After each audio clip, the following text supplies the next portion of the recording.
that. 6 o'clock, and we haven't sold so much as a fern. I guess this is it. Don't bother coming in tomorrow. Yeah, you don't mean. You can't mean. What don't I mean? I mean him. Forget it. Closed. Kaput. You can't. Kaput. Extinct. I'm closing this goddamn customer-forsaken place.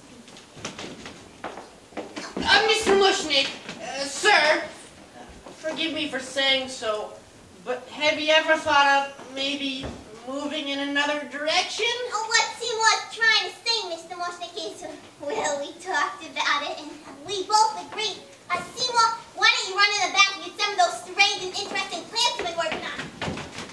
You see, Mr. Mushnik, some of those exotic plants Seymour's been tinkering around with, well, some of them are really unusual.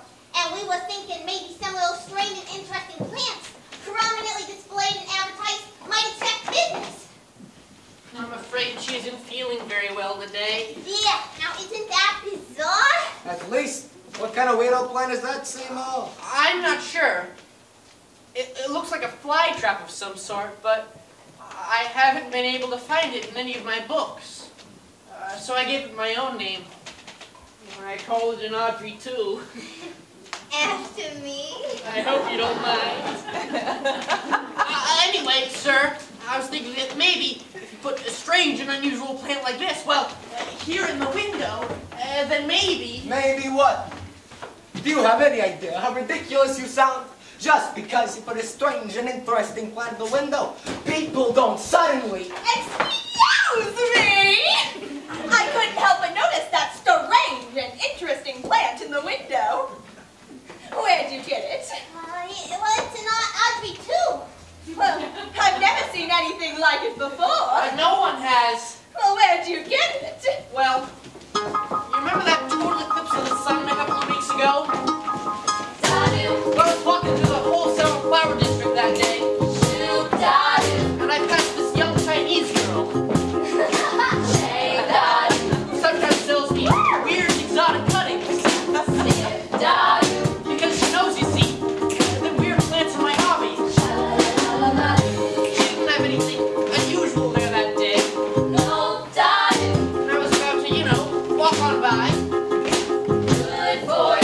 When suddenly, without warning, there was this.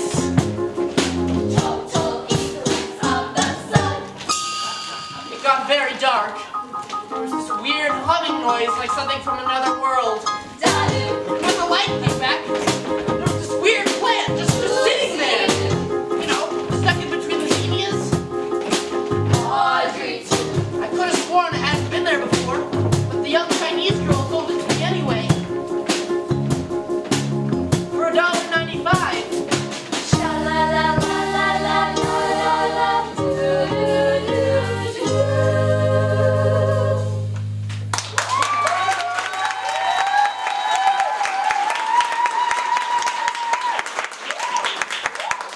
Well, that certainly is an unusual story and a very interesting plant. Oh, I may as well take $50 worth of roses while I'm here. $50? $50? $50! Can you break 100? I'm afraid the register's closed for the day. Then I'll just have to take twice as many, won't I? Twice as many? Twice as many? Twice as many! Yes, ma'am. Right away, ma'am.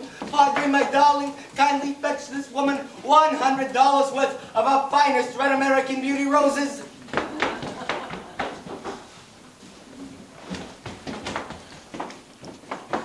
Thank you very much. Yes, sir. That certainly is one strange and interesting plant.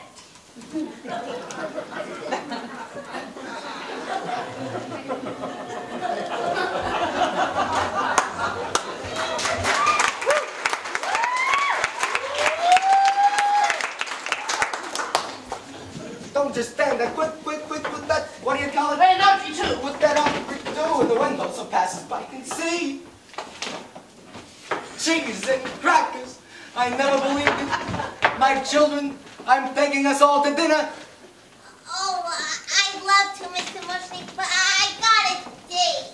But that same no good, Nick.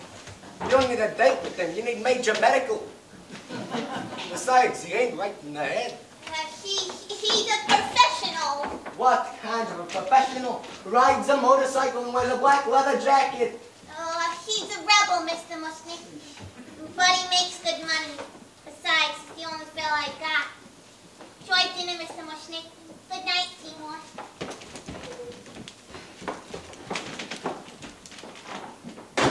Good night, Audrey. Whoa, girl. Well, are we still going to dinner? You're staying right there, Crabble, and taking care of this sick plant.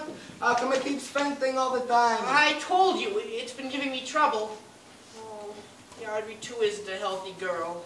Strictly between us, neither is the Audrey 1. If only I knew what species it was, what genus. But I haven't been able to find it in any of my books. My advice to you, Crabon, is to figure it out and fast. Look what this exotic little beauty done for business. I know. So work, bring this little plant back to health. I'm counting on you. Oh, I know. You do? I do. So fix. Good night.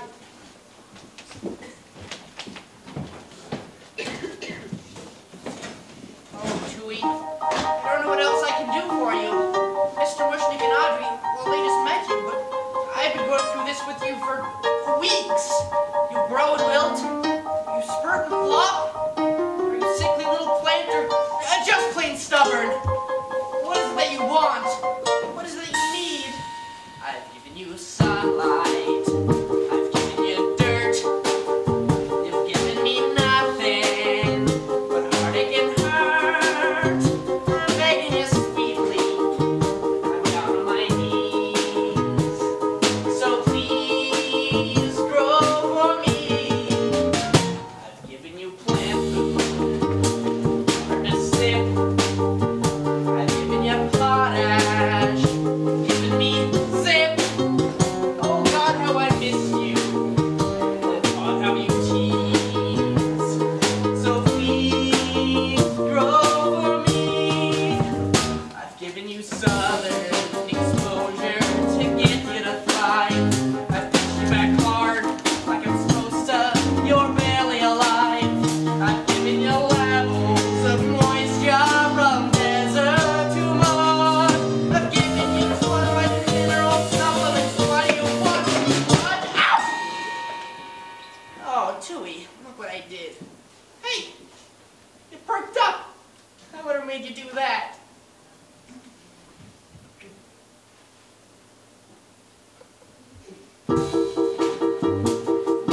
Oh, I think I know what made you do that. Well, I guess a few drops couldn't hurt, as long as we don't make a habit out of it or anything. I've given you sunlight. I've given you rain. Looks like you're not happy. Lest I open a vein. I'll give you a few drops. If that'll appease. Now please.